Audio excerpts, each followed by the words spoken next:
Bonjour à tous.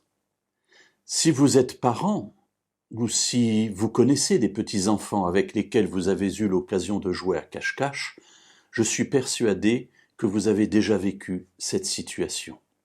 Effectivement, jouer à cache-cache avec un enfant, ça peut être très effrayant pour lui, parce qu'il se cache et puis il n'entend rien.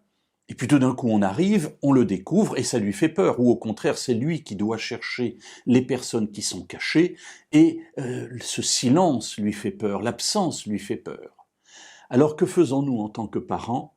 Et c'est là où je voulais en venir. Eh bien, très souvent, nous faisons exprès de faire plus de bruit que ce que nous devrions faire pour qu'ils nous trouvent. Ou si on s'est caché dans une armoire, eh bien, on laisse dépasser un pan de vêtements ou une main. Ou voilà, on fait en sorte que la personne puisse nous trouver. Alors l'enfant arrive, on l'entend arriver, vite, on fait un petit peu de bruit, on froisse quelque chose, il nous trouve, il est heureux, il est apaisé, j'allais dire, hein, parce qu'il y avait là une tension qui était forte pour lui, et finalement, il est content de nous avoir trouvés. Alors ce cache-cache, cela peut être aussi la situation que nous vivons avec Dieu.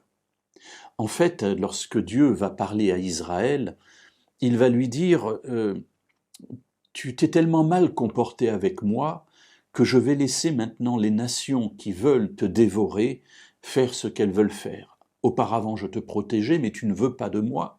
Tu me l'as dit à de multiples reprises, tu n'écoutes pas ce que je dis, tu ne veux pas entrer dans ma volonté, eh bien je te laisse j'allais dire à ta destinée.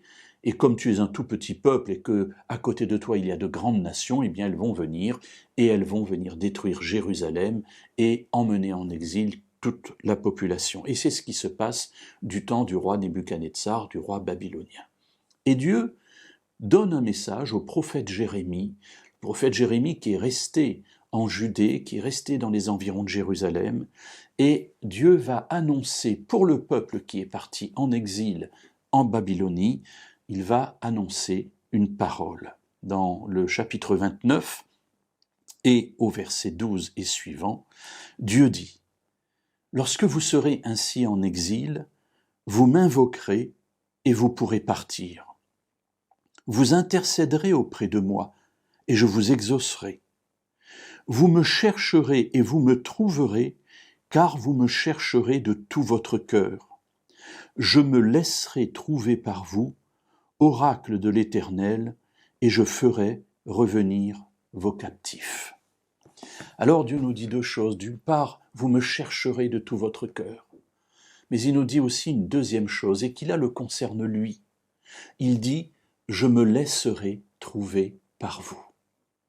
Ainsi, Dieu se présente non pas comme quelqu'un de très éloigné, de vindicatif, de revanchard, mais au contraire comme un père aimant qui, lorsqu'il se cache de ses enfants, fait tout pour qu'on puisse le retrouver. Alors ne doutez jamais de l'amour de Dieu, ne doutez jamais de sa présence tout près de vous, et si par moments il vous semble être caché, n'ayez crainte, il se laissera trouver par vous.